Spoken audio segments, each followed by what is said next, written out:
So it feels like AI is just everywhere now, doesn't it? You've got Siri, Alexa, ChatGPT. I mean, they're part of our daily lives. But, what if the whole idea of conversational AI started way simpler, like almost 80 years back? Today, we're doing a deep dive into ELIZA. It's widely seen as the world's first chatbot. Created by Joseph Weizenbaum at MIT, this was the mid-1960s, our mission. To unpack ELIZA's, well, simple genius, its unexpected psychological punch, what we call the ELIZA effect, and how its legacy still really shapes how we think about AI today. So how did this apparently simple program manage to fool people so effectively? Well, that's the really fascinating part, and maybe a bit counterintuitive. Weizenbaum built ELIZA between 64 and 66, and his main goal wasn't really to create intelligence, not at all. It was more to show how, well, superficial human-computer interaction could be, and, crucially, how easily people to be tricked by pretty simple programming. Tricked by simple programming? That feels worlds away from the AI we see now. How did it even work back then? It was surprisingly basic, actually, just pattern matching and substitution rules.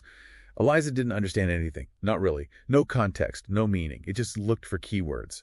So if you typed something like, I feel sad, ELIZA might just flip it and ask, why do you feel sad? Ah, okay. Or maybe it'd say, men are all alike. And it would just respond, in what way? Very simple reflection. And if it didn't find a keyword, it recognized. It had fallback lines like, please go on, generic stuff. Right. And the real kicker was that doctor script, wasn't it? The one that acted like a therapist? Exactly. It simulated a Rogerian psychotherapist. This type of therapy often involves reflecting the patient's statements back to them.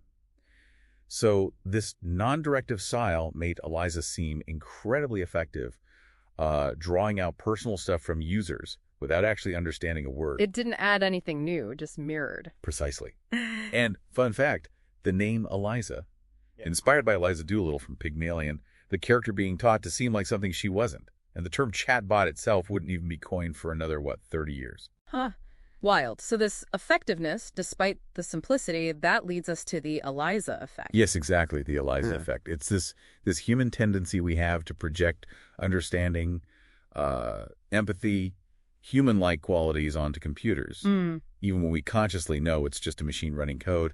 And this effect, it really bothered Weizenbaum. I can imagine. It's one thing to build it, another to see people react like that. Did he see it coming, or was he blindsided by how deep the connections seem? Oh, he was definitely surprised. Profoundly so. There are some famous stories, like his own secretary. She knew exactly how ELIZA worked, the tricks, everything, and yet she asked Weizenbaum to leave the room so she could talk to ELIZA privately. Wow. Privacy with a program. Right. And there's another one about a computer salesman who got really angry, like genuinely lost his temper, arguing with ELIZA over a teletype connection. He had no idea it wasn't a person. Just imagine getting furious at a simple pattern matcher. That says a lot. It really shows the psychological grip it had. Yeah. Weizenbaum put it down to our basic human need for connection and what he later called powerful delusional thinking. And that experience really shifted his perspective, didn't it? He went from being an AI pioneer to something of a critic, an apostate, as some called him. Absolutely. He famously wrote, "What I had not realized is that extremely short exposures to a relatively simple computer program could induce powerful delusional thinking in quite normal people." He got really worried about using computers in roles needing genuine human compassion, like therapy, for instance. Right. It raises huge ethical questions. It does. And, it reminds me a bit of that old Twilight Zone episode, Nick of Time, with the fortune-telling machine. Oh, yeah, the mystic seer on the diner counter. Exactly. That simple little machine just giving yes-no answers for a penny. But William Shatner's character gets completely hooked, right? It's a similar idea. Like ELIZA, it shows how even very basic deterministic machine advice can have this weird psychological hold, a kind of a tyranny of limited information, potentially. That's a great comparison. So let's jump forward. Today we have LLMs, large language models, infinitely more complex than ELIZA, trained on, unimaginable amounts of data.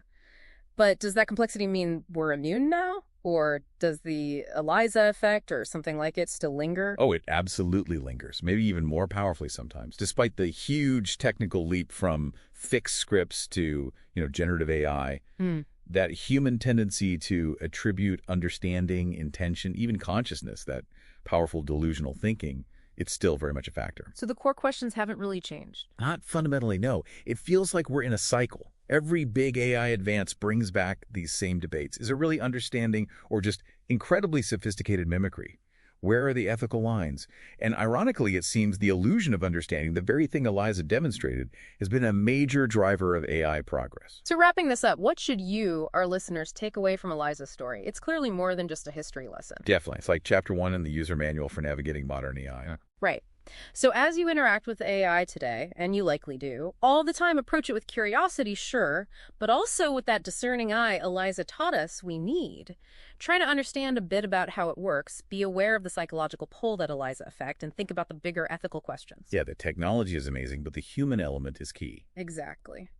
Maybe ELIZA's ultimate lesson, still relevant now, is that the future of AI isn't just about building smarter machines. It's also about us, about making informed human choices, understanding our own psychology, and taking collective responsibility for how we use this powerful technology. Something to think about.